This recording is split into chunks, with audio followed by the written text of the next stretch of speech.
저는 오늘 읽으신 본문의 말씀에 근거하여 신앙이란 무엇인가 이와 같은 제목으로 은혜를 나누고자 합니다. 미국의 유명한 극작가 버나드 쇼라는 사람, 그 나이가 94세에 죽었는데 1856년에서 태어나서 1950년에 죽었다고 합니다. 1차 대전, 2차 대전 다 겪었죠. 그 유명한 버나드 쇼의 묘지명에 이런 말이 쓰여 있다고 합니다. I knew if I stayed around long enough, something like this would happen. 이걸 직역하면 오래 살면 내 이런 일이 있을 줄 알았다. 이걸 찾아보니까 좀 더 재밌게 한국말로 번역을 해 놓은 것을 보았습니다. 우물쭈물하다 내 이럴 줄 알았다. 야곱의 인생은 오히려 우물쭈물한 인생은 없었습니다. 그의 고난, 그가 경험했던 위기가 많았기에 그의 나그네 길을 그는 험악한 인생이었다고 고백했습니다. 우물쭈물할 시간이 없었고 여유 있는 인생도 아니었던 것을 보게 됩니다. 야곱의 나이 147세에 그가 하늘나라에 갔는데 죽을 때 그는 요셉의 각 아들들에게 축복했고, 그리고 147세임에도 불구하고 그는 야훼 하나님을 경배하되 야훼 하나님께 예배하되 지팡이에 머리를 대고 기도했다고 했습니다. 147세까지 사셨으니 기운이 없기도 했을 것입니다. 나이가 70에서 팔자로만 넘어가도 손과 발에 힘이 없어진다. 물론 다 그런 거는 아니겠습니다만 그렇게 사람의 80이 몸을 약하게 하는 것도 사실이니 힘이 없어진다 고백하는 이야기를 듣게 됩니다. 그럼에도 불구하고 지팡이를 짚고서라도 야훼 하나님을 경배하고자 했던 야곱의 신앙은 과연 무엇이었을까 생각해 보게 됩니다. 요셉의 나이 110세, 그럼에도 불구하고 요셉 역시 아비 야곱을 닮아 이스라엘 자손들에게 이 애굽을 떠나 그들에게 말씀으로 주셨던 약속의 땅으로 가도록 이야기했고, 뿐만 아니라 자기의 뼈도 가나안 땅에 옮기라고 그의 마지막 유언을 남겼습니다. 야곱과 요셉의 삶 속에서 하나님께서 저들의 인생 가운데 어떻게 역사하셨는가를 살펴보며 과연 이들의 인생 신앙 인생 속에서 과연 신앙은 무엇일까를 살펴보고자 합니다. 혹시 여러분들의 인생 속에서 여러분들은 신앙을 무엇이라고 말씀하시겠습니까? 첫째로 저는 신앙을 하나님과 만남의 이야기라고 정의하고 싶습니다. 야곱은 그의 인생 속에서 태어날 때부터 가지고 있었던 그의 야망이 그로 하여금 인생을 꼬이게 만들었습니다. 어렵게 만들었습니다. 자기가 장자라의 권리를 받음에도 불구하고 아비의 축복을 받았음에도 불구하고 그의 인생은 예상외로 달라지는 것이 하나도 없었습니다.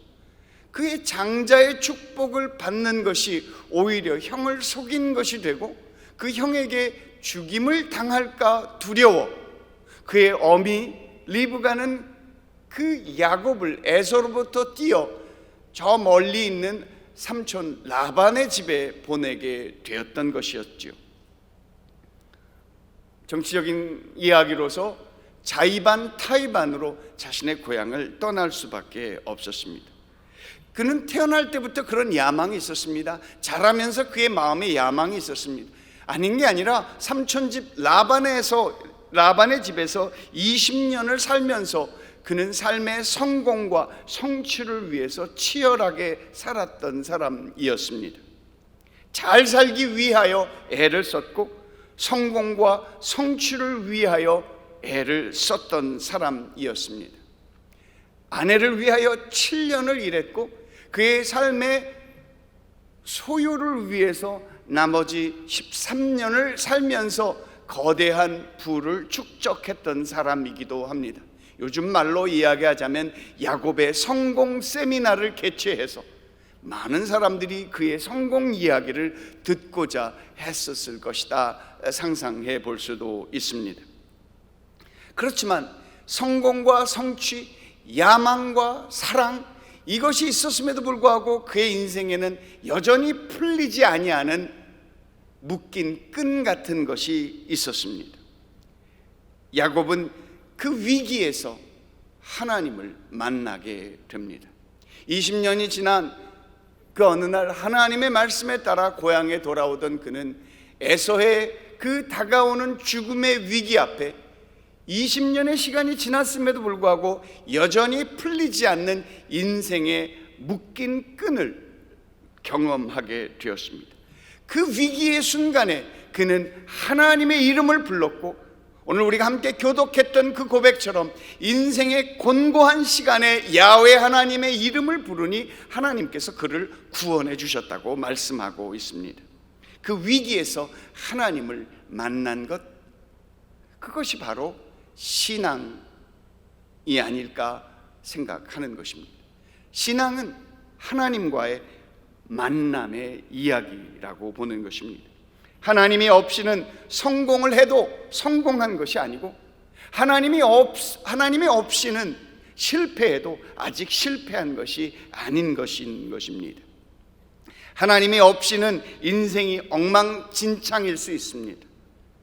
내 욕망, 내 성취, 그래서 생겨나는 삶의 두려움과 위기가 여전하니 하나님을 찾을 수밖에 없었던 것입니다. 그 하나님을 만나야만 그 엉망진창이었던 삶을 돌이킬 수 있게 되어지는 것이니, 신앙은 바로 하나님과 만남, 그 하나님과의 만남을 통하여 구원을 경험하게 되는 것, 그것이 바로 신앙이라고 믿습니다. 엉망진창이라는 말이 찾아보니까 이게 또 한문과 연결되어 있더라고요. 이게 억자에다가 금을 망자를 써서 가닥을 잡을 수 없을 정도로 얽힌 그물을 엉망이라고 하고, 이 엉망의 발음이 기억이 이제 이응으로 되면서 엉망이 되었다고 하죠. 진창도 그렇습니다. 물집이 부풀어 오르는 골문 현상을 진창이라고 한답니다. 고열과 발진으로 피부에 뭐가 나는 것이고요. 낫는다고 해도 부스럼이 생기고, 우리가 잘 들은 대로 곰보가 되어지는 현상이 진창인 것입니다. 이 엉망진창을 어떤 의미인가를 살펴보면, 일이나 사물이 제 멋대로 뒤엉켜 심하게 갈피를 잡을 수 없도록 되어버린 상태, 그것이 엉망진창이었습니다. 야곱은 잘 살고자 그의 야망과 사랑, 그의 성취와 성공을 위하여 집을 떠나 살았지만 그의 인생은 엉망진창과 다를 바가 없었던 것이었죠. 돌아온 탕자, 누가복음에서 증거하고 있는 그 둘째 아들 이 이야기 역시 그렇습니다. 아버지를 떠나서 잘 살아보겠다고 나아갔지만 결국 그의 인생은 아버지 없이, 하나님 없이 살았던 인생, 엉망진창, 허랑방탕하게 살 수밖에 없었습니다. 그렇지만 그 엉망진창의 삶 속에서 하나님을 만나게 되니 그 하나님과의 만남이 그의 신앙의 길이 되었던 것입니다. 하나님 없이 살고자 했던 것, 내 욕심, 내 욕망대로 살고자 한다면 엉망진창인 삶이 될 수밖에 없다는 것입니다. 옛 어른들은 이 엉망진창을 이런 말로도 표현했다고 그래요. 수싱방티. 그게 무슨 말인지 잘 모르겠습니다만, 수싱방티, 내 인생이 수싱방티 같아. 뒤죽박죽인 삶을 얘기했던 것 같습니다.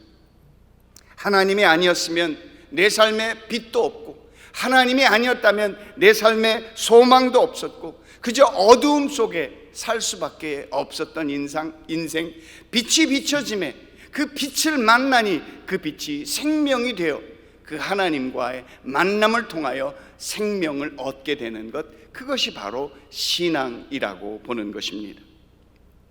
야곱은 일생 동안 숱한 삶의 위기 속에서 하나님을 만났고 또 그 위기 속에서 하나님을 만나 생명을 구원하게 되었습니다.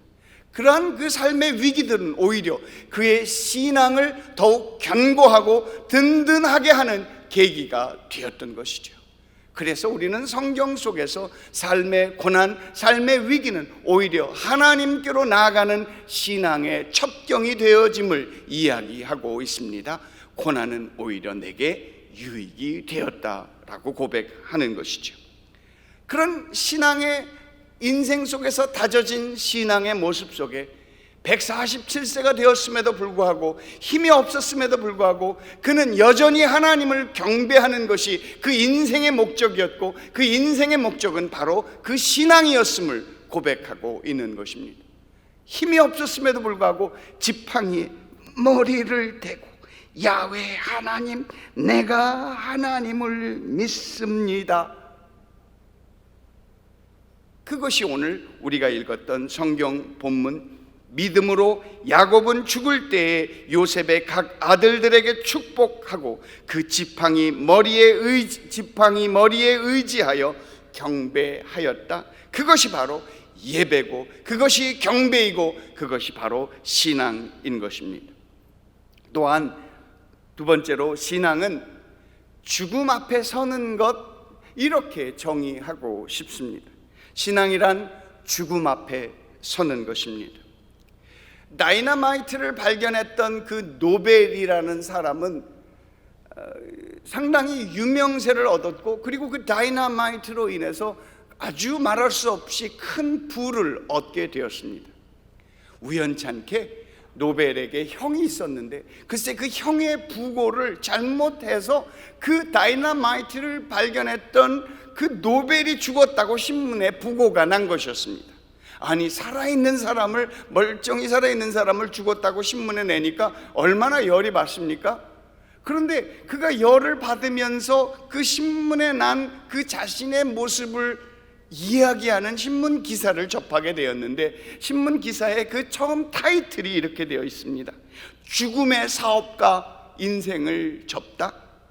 파괴의 발명가 인생을 그렇게 끝내다. 자신의 이름이 사람들에게 알려지기를 파괴의 발명자, 죽음의 사업가로 알려졌다라는 사실을 발견하게 되는 것입니다. 여러분, 사람은 언제 변합니까? 내가 누구인가를 명확하게 발견할 때 우리는 비로소 변화할 수 있는 가능성을 갖게 되어지는 것입니다. 노벨은 내가 이렇게 살면 안 되겠다, 내가 더 이상 죽음의 사업과 파괴의 발명가가 되어서는 안 되겠다라는 마음속에 그의 남은 돈을 다 모아 노벨상을 제창하게 되었습니다. 죽음을 직면해서 인생의 변화를 경험하게 되었습니다. 러시아의 그 유명한 문학가 도스토옙스키가 1849년 12월에 그의 27의 황제에 대한 음모 혐의로 잡혀가게 됐고 거기서 그는 사형을 언도받게 됩니다. 총살대 앞에 서 있는 그 도스토옙스키, 이제 잠시 후면 죽음이 그에게 다가올 때 눈을 감고 하나 둘 호흡을 하고 있었던 그때 잠깐 무슨 드라마처럼 말을 타고 그 정부에서 사람이 와서 도스토옙스키를 사형해서 노역형으로 전환한다라는 그 황제의 명을 갖고 오게 된 것이었습니다. 말이 좋아서 산 거지 그는 죽음을 이미 겪은 거나 다름이 없었습니다. 심리적으로 거의 죽음을 겪다가 다시 태어나 도스토옙스키는 그때부터 그의 인생이 달라져서 그의 모든 책들이 그의 신앙을 반영하는 내용을 담고 있는 것을 보게 되었습니다. 죽음의 경험만큼 우리의 인생을 새롭게 하는 것은 없는 것입니다. 예수님께서 말씀하셨습니다. 내가 거듭나야 된다라는 것을 이상하게 여기지 말라라고 말씀하셨습니다. 하나님의 나라에 들어가기 위하여서는 거듭나야 되는데, 거듭나기 위해서는 죽어야 합니다. 죽어야 다시 사는 것입니다. 죽지 않고 다시 살 방법은 없는 것입니다. 야곱은 이와 같은 죽음의 위기를 경험했습니다. 죽음 앞에서 나는 이 죽음을 누구에게 맡길 것인가를 고민할 때 우리는 비로소 거기에서 우리의 인생, 우리의 신앙을 진지하게 물어볼 수 있게 되어지는 것입니다. 내 죽음을 누구에게 맡길 것인가, 거기에서 우리는 신앙을 생각해 보게 되어지는 것입니다. 형 에서의 군대가 그에게 몰아닥치고 있을 때 그의 삶 가운데 성취와 성공이 있었음에도 불구하고 여전히 그의 삶 가운데 검은 죽음의 두려움과 위기가 닥쳐왔던 것입니다. 나는 이 죽음을 어떻게 할 것인가? 이대로 끝날 것인가? 누가 내 이 죽음을 기억해 줄 것인가? 나의 이 죽음을 누구에게 맡길 것인가를 고민하며 그는 야복강 나루에서 하나님의 천사 하나님과 씨름하여, 하나님, 내 죽음에서 나를 건져 주시옵소서, 내 죽음을 주님께서 맡아 주시옵소서, 내 삶을 주님이 맡아 주시옵소서 라고 그 하나님을 붙잡고 기도했을 때 그는 인생에 비로소 거듭나는 경험을 하게 된 것이었습니다. 이제는 하나님으로만 살겠다라고 작정했던 것, 그렇지만 그의 인생의 위기는 그것만이 아니었습니다. 이미 삼촌 라반의 집에서 나올 때, 야반 도주를 할 때 삼촌 라반이 쫓아와 죽이고자 했을 때 그는 그 죽음의 위기도 겨우 벗어났습니다.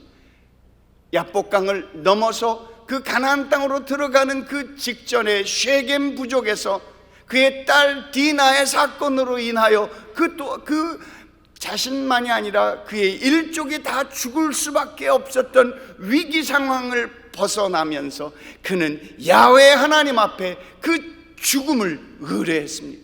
나의 죽음, 나의 삶, 나의 생사화복을 주관하시는 하나님, 내 삶 가운데 주의 생명이 나타나게 하여 주옵소서. 그때 하나님의 음성이 들려 야곱이 살아날 기회를 얻게 되었던 것이지요. 죽음의 위기 앞에서 야곱은 하나님께 그의 생명을 의뢰했던 것입니다. 하나님께 생명을 의뢰하는 것, 그것이 바로 신앙함이다라고 말할 수 있는 것입니다. 신앙이 무엇인가? 야훼 하나님 앞에 내 죽음을 의뢰하는 것, 신앙함은 곧 내 생명을 주님 앞에 의뢰하는 것이라고 정의할 수 있었던 것입니다. 죽음 앞에서 다시 사는 것, 다시 살게 하는 것, 다시 살게 하시는 하나님을 믿는 것, 그것이 바로 신앙임을 야곱은 정의하고 있는 것입니다. 크리스마스 시즌에 되면 우리가 듣는 사람들이 있습니다. 스크루지 영감의 이야기를 듣게 됩니다. 그는 살면서 참 고약했던 사람이었습니다. 그래서 보통 스크루지 영감하면 못됐고 이렇게 생각이 막 꼬여 있고 어떻게 하든지 아주 야비하고 얍삽하고 자기의 이익밖에 모르는 그런 독한 사람으로 알려져 있던 것이죠. 그 스크루지 영감이 글쎄 밤의 꿈에 그의 생명을 데리고 가는 사람을 만나면서 그의 인생 가운데 죽음을 경험하게 되었습니다. 그 죽음을 경험하는 그 꿈에서 깨어나면서 스크루지는 그의 인생을 다시 보게 되었습니다. 죽음은 모든 사람에게 평등하지만 모든 사람들이 다 한결같이 죽음을 생각하는 것은 아닌 것이죠.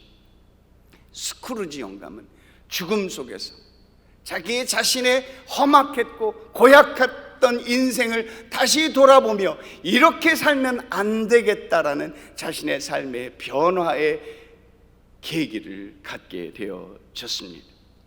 노벨처럼, 도스토옙스키처럼, 야곱처럼, 스크루지 영감처럼 자신의 죽음을 눈앞에서 명확하게 그려볼 수 있는 사람들은 그들의 남은 인생도 새로운 변화를 경험하게 될 것입니다. 남은 날 동안에 죽음을 생생하게 그려본 사람들은 자신의 인생을 다시 돌아보게 된다라고 이야기하는 것입니다. 사랑하는 여러분, 내 인생이 잘 살았나 못 살았나를 어떻게 알 수 있습니까? 내가 죽음 앞에 서서 이 죽음이 후회스럽거나 죽음이 두렵지 않다면 인생을 잘 산 것입니다. 그러나 다가오는 죽음이 두렵고 이 다가오는 죽음을 어떻게 해야 하든지 피하고자 한다면 내 인생 제대로 살지 못했다고도 볼 수 있는 것입니다. 야곱은 그 죽음의 위기 앞에서 하나님의 음성을 부르심으로 들었습니다. 그래서 그 부르시는 하나님 앞에 응답했고, 야훼 하나님은 야곱의 이름을 더 이상 야곱이라 하지 않고 이스라엘로 바꿔주심으로 새로운 인생을 갖게 되었습니다. 헛되게 살았느냐 잘 살았느냐의 그 기준을 내가 이 죽음을 어떻게 맞이할 수 있는가에 달려있음을 기억하며 어떻게 살아야 할지를 다시 한번 고민할 수 있는 이 시간이 되어지기를 소망합니다. 요한계시록 4장 13절은 오늘 우리에게 주 안에서 죽는 자는 복이 있다 말씀하고 있습니다. 계시록 4장 13절 말씀 다 같이 읽어보겠습니다.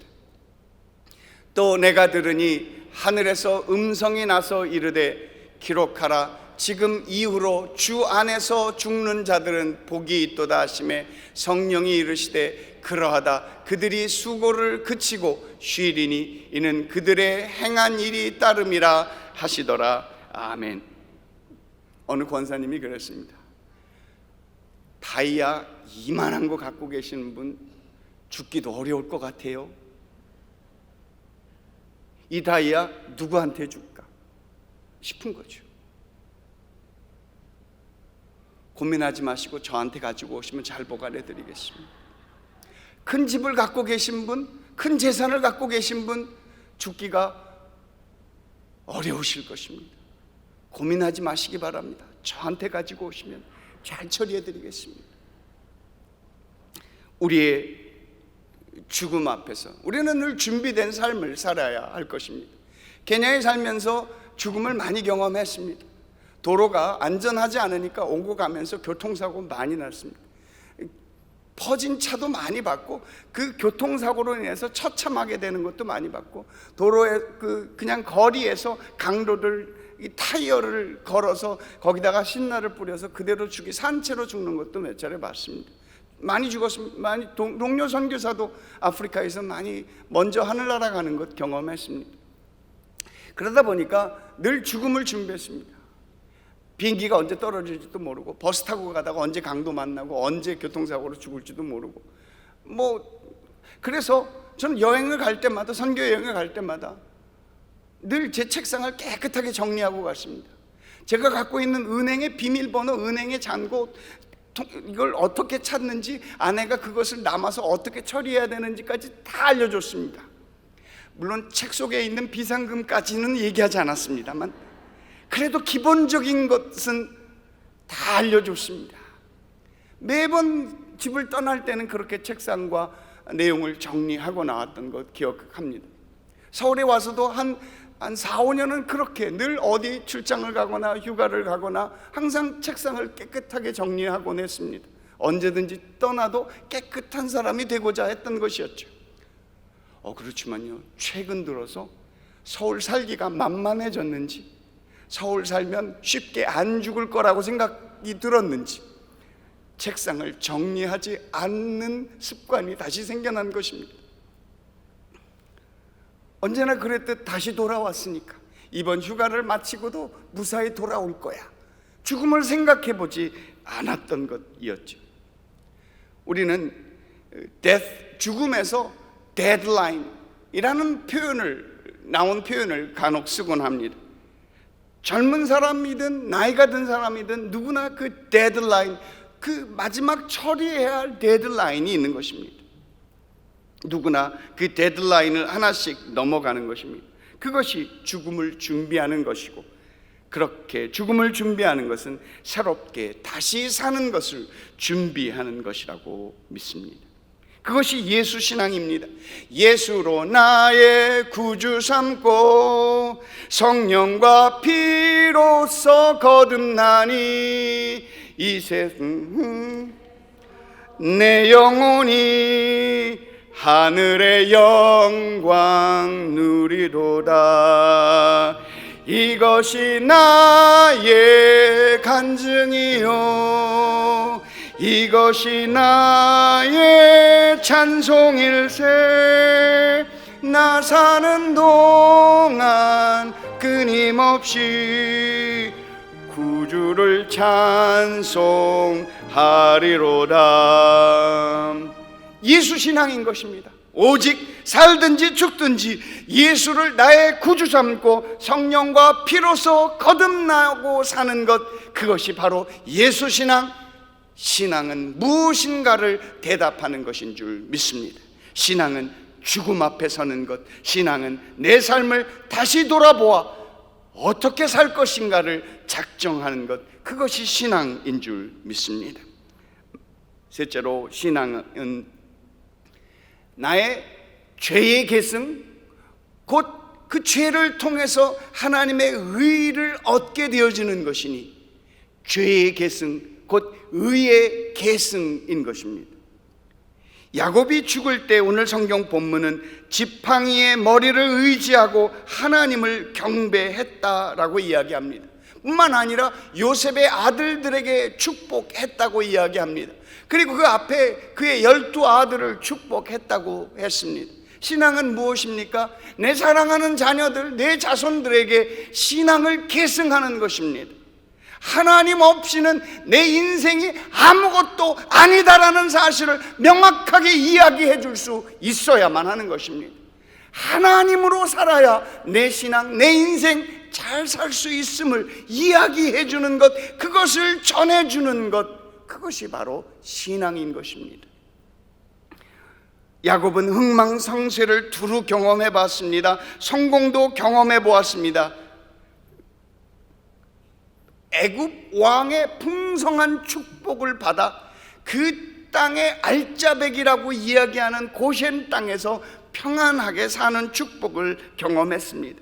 그럼에도 불구하고 그가 마지막까지 그의 신앙을 놓지 않을 수 있었던 것은 내 인생이 하나님 없이는 죄로 살 수밖에 없다라는 사실을 명확하게 경험했고 보았고 믿었기 때문인 것입니다. 하나님 없이는 내 인생이 아무것도 아니야. 하나님 없이는 그저 죄로 태어나서 죄로 죽을 수밖에 없고 죄로 살다가 갈 수밖에 없는 인생임을 보게 되었기 때문입니다. 그 죄를 용서받는 것, 그것이 내 신앙의 가장 귀한 것임을 그가 믿었던 것입니다. 죄를 용서받을 수 있는 하나님의 긍휼이 내게 있는 것이 내 삶의 가장 중요한 가치, 나의 죄를 사해 줄 수 있는 예수 그리스도, 나의 생명인 예수 그리스도를 붙잡을 수 있는 것이 내 인생의 가장 중요한 가치가 됨을 그가 믿었기에 그는 겸손하고 온유한 심정으로 그의 마지막 때까지 노욕 부리지 아니하고 야훼 하나님을 경배하며 살았다. 하나님은 이것을 그의 의로 여겼다고 말씀하고 있는 것입니다. 그의 믿음이 귀함을 보셨고 그의 아브라함의 그 신앙 고백, 하나님은 그것을 그의 의로 여기셨다. 그의 아들 이삭, 그것을 그의 의로, 이삭의 믿음을 의로 여겼고 야곱의 아들 요셉의 믿음을 그의 의로 여겨 주셨던 것입니다.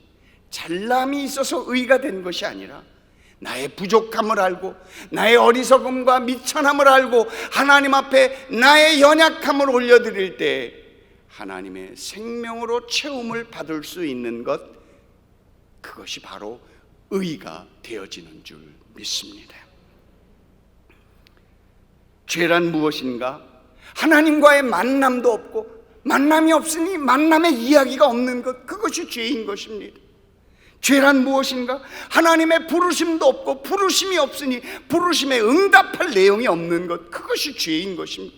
죄가 죄인 줄 모르고 사는 것, 그것도 죄인 것이죠. 죄란 무엇입니까? 하나님을 의지하지 않는 것, 그것도 죄인 것입니다. 하나님의 긍휼을 바라지 않는 것, 그래서 우리의 마음에 강팍하고 오만하고 교만하고 나 혼자 어떻게든지 살아갈 수 있다고 믿고 살아가는 것, 그것이 오만이고 교만인 것 아닌가 하는 것입니다. 의로움은 무엇입니까? 하나님의 긍휼을 바라며 그의 죄사함을 받는 것, 그것이 바로 의로움이 되는 것이니 그것이 진정한 예배, 바로 그것이 구원이 되는 줄 믿습니다. 야곱 147세 지팡이의 머리를 의지하고 내가 야훼 하나님을 경배합니다.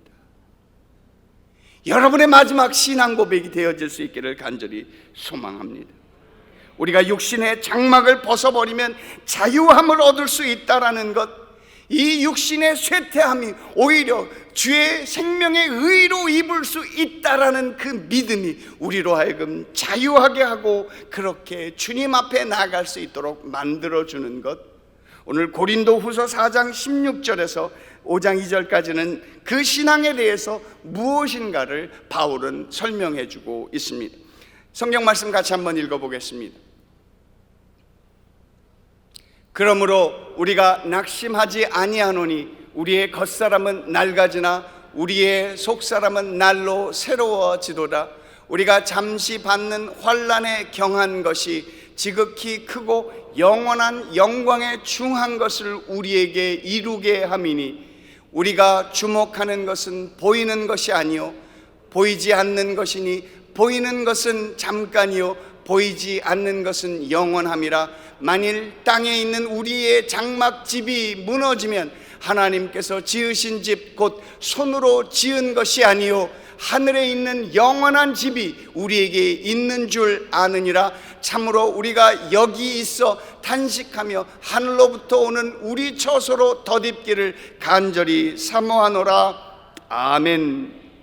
사랑하는 여러분, 신앙이란 무엇인가? 죄사함을 받고 영원한 생명에 대한 소망과 믿음으로 하나님께 나아가는 것, 바로 그 예배, 그 경배의 모습인 줄 믿습니다. 말씀을 마무리 짓겠습니다. 사람은 인생의 길이가 아니라 인생의 무게로 재는 것이라고 이야기했습니다. 저와 여러분의 남겨진 시간, 그 데드라인을 생각하며 예배하는 신앙으로 주님 앞에 우리의 남은 인생을 준비할 수 있는 저와 여러분들이 되어지기를 소망합니다. 인생을 마무리 지을 때 나는 무엇을 하다 여기까지 왔는지 이야기 어떻게 할 수 있겠습니까? 여러분은 여러분의 남은 인생을 어떻게 살고 싶습니까? 여러분은 여러분의 죽음을 어떻게 준비하고 계십니까?